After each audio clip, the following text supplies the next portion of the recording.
Company law का next chapter general meeting, heading डालिए नया chapter, very very important chapter company law का नया चैप्टर है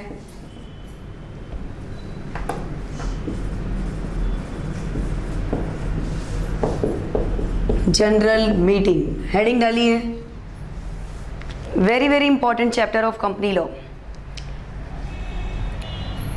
सबसे पहले मुझे ये बताइए मीटिंग क्या होता है।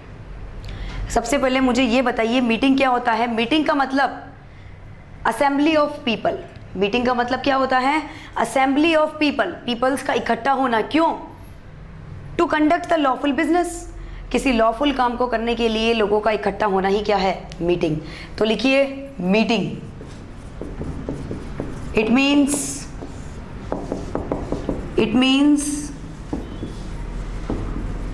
assembly of people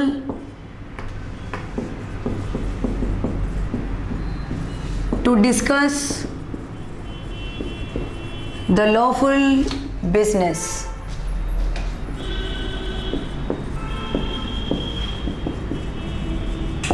लिखिए इससे आशय किसी वैध कार्य को करने के लिए लोगों के एकत्रित होने से है।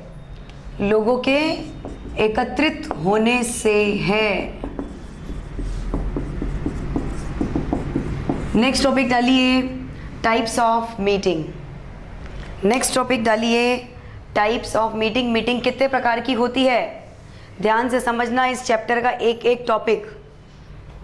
मीटिंग, सबसे पहली बोर्ड मीटिंग। सबसे पहली कौन सी मीटिंग होती है? Board meeting. दूसरी meeting extra ordinary general meeting. दूसरी मीटिंग का क्या नाम है? Extra ordinary general meeting. और तीसरी मीटिंग का नाम क्या है? Annual general meeting. कंपनी में मेन जो है वो 3 तरह की मीटिंग होती है। कितने तरह की? 3 तरह की। चार्ट बनाइए। पहला बोर्ड मीटिंग, नेक्स्ट ईजीएम और नेक्स्ट है एजीएम। ईजीएम की full form extra ordinary general meeting. AGM की फुल फॉर्म है एनुअल जनरल मीटिंग। और बीएम की क्या फुल फॉर्म है? Board meeting. बीएम की क्या फुल फॉर्म है? Board meeting. चार्ट बनाइए। मेन जो है कंपनी में कितने तरह की होती है? 3। पहला बोर्ड मीटिंग, दूसरा एक्स्ट्रा ऑर्डिनरी जनरल मीटिंग, तीसरा एनुअल जनरल मीटिंग। तीसरा क्या है? Annual general meeting. ठीक है, इसमें से सबसे पहले मीटिंग हम पढ़ेंगे एनुअल जनरल मीटिंग, जिसका सेक्शन है 96। उधर डाल दीजिए, यहाँ पे डालिए सेक्शन 96। ईजीएम सेक्शन 100 और बोर्ड मीटिंग का सेक्शन डालिए 173, 174। बोर्ड मीटिंग अगले चैप्टर में आएगी। इस चैप्टर में आपके केवल 2 मीटिंग है, एजीएम और ईजीएम। तो सबसे पहला टॉपिक है हमारा AGM, extra ordinary general meeting. Heading डालिए।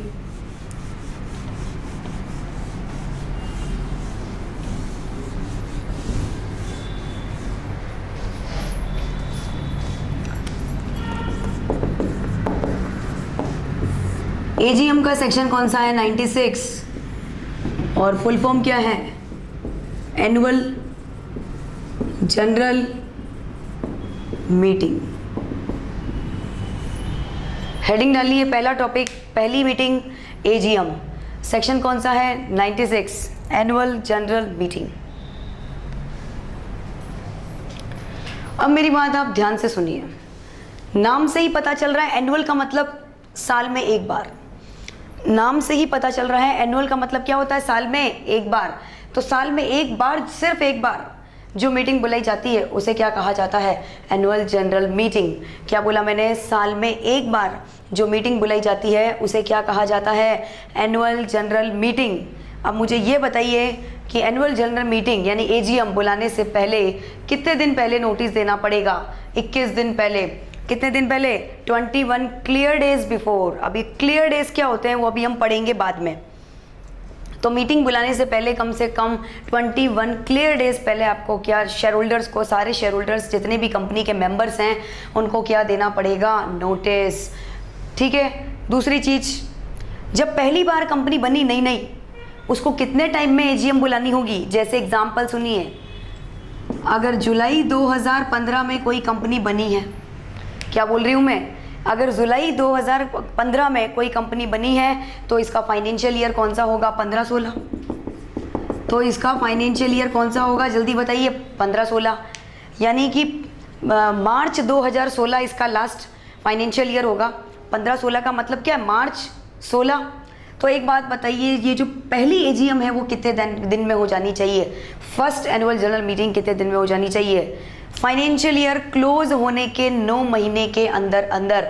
तो फाइनेंशियल ईयर क्लोज कब हो रहा है, 31 मार्च 2016 को क्लोज हो रहा है, और इससे 9 मंथ्स गिनिए कितने हुए, 31 दिसंबर, कितने हुए, 31 दिसंबर 2016। तो फर्स्ट एजीएम जो है फाइनेंशियल ईयर क्लोज होने के, जो हमेशा क्लोज कब होगा, 31 मार्च को। हमेशा फाइनेंशियल ईयर कब क्लोज होता है, 31 मार्च को। तो उसके 9 महीने के अंदर आपको फर्स्ट एनुअल जनरल मीटिंग बुलानी होगी।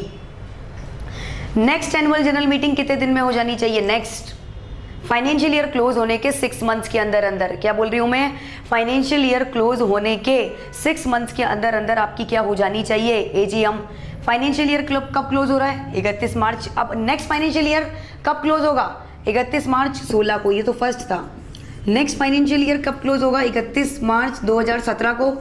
इसके 6 महीने के अंदर हो जानी चाहिए। तो 6 महीने कब पूरे होंगे, 30 सितंबर। कब पूरे होंगे, 30 सितंबर 2017 को। तो ये 30 सितंबर तक आपकी दूसरी यानी कि नेक्स्ट वाली क्या हो जानी चाहिए, एजीएम। तो नेक्स्ट नेक्स्ट नेक्स्ट जितनी भी नेक्स्ट एजीएम होगी वो फाइनेंशियल ईयर क्लोज होने के 6 महीने के अंदर हो जानी चाहिए, और फर्स्ट एजीएम जो है वो फाइनेंशियल ईयर क्लोज होने के 9 मंथ्स के अंदर हो जानी चाहिए। अभी हम वैसे भी एग्जांपल लिखेंगे, ये केवल समझने के लिए है कि फर्स्ट एजीएम 9 मंथ्स और next and next AGM 6 months. अब एक बात बताइए, 6 मंथ्स में अगर आप एजीएम नहीं बुला पाए, कुछ प्रॉब्लम्स आ गई, तो क्या टाइम एक्सटेंड हो सकता है क्या, मतलब 6 मंथ्स में मेरी बैलेंस शीट ही तैयार नहीं हुई तो मैं कैसे है ना एजीएम बुलाऊं, क्योंकि मेरी बैलेंस शीट को अप्रूव करने के लिए ही तो क्या बुलाई जाती है, एजीएम। एनुअल जनरल मीटिंग क्यों बुलाई जाती है, बैलेंस शीट, पीएनएल, साल भर में जो जो भी हुआ उसको डिस्कस करने के लिए क्या बुलाई जाती है, एजीएम। तो अब बताओ, मैं एजीएम 6 महीने के अंदर बुला ही नहीं पा रही हूँ, तो क्या मैं आरओसी से एक्सटेंशन ले सकती हूँ क्या, यस। तो 3 महीने तक का एक्सटेंशन दिया जा सकता है। कौन देगा, आरओसी। आरओसी में आपको क्या फाइल करनी पड़ेगी, एप्लीकेशन फॉर एक्सटेंशन। आरओसी में आपको एक्सटेंशन के लिए क्या फाइल करनी पड़ेगी, एप्लीकेशन। एंड आरओसी आपको कितने महीने तक का एक्सटेंशन दे सकती है, 3 महीने तक का। कितना, 3 महीने तक का। लिखिए,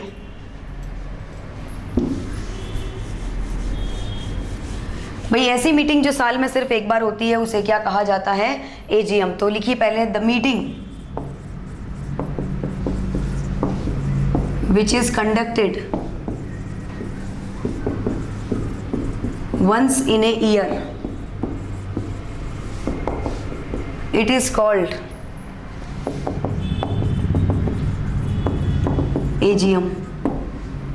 लिखिए, ऐसी मीटिंग जो वर्ष में एक बार बुलाई जाती है, ऐसी मीटिंग जो वर्ष में एक बार बुलाई जाती है,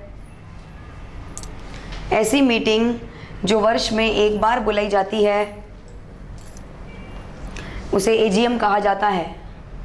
क्या कहा जाता है उसे, एजीएम कहा जाता है।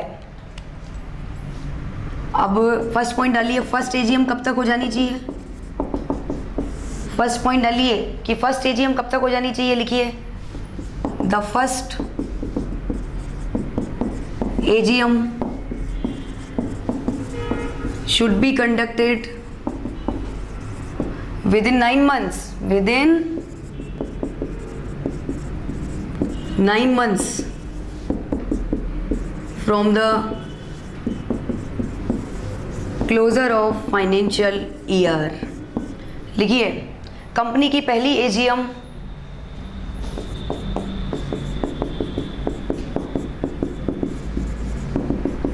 कंपनी की पहली एजीएम फाइनेंशियल ईयर क्लोज होने के 9 माह के भीतर, फाइनेंशियल ईयर क्लोज होने के 9 महीने के भीतर बुलाई जानी चाहिए। फाइनेंशियल ईयर क्लोज होने के 9 महीने के भीतर बुलाई जानी चाहिए।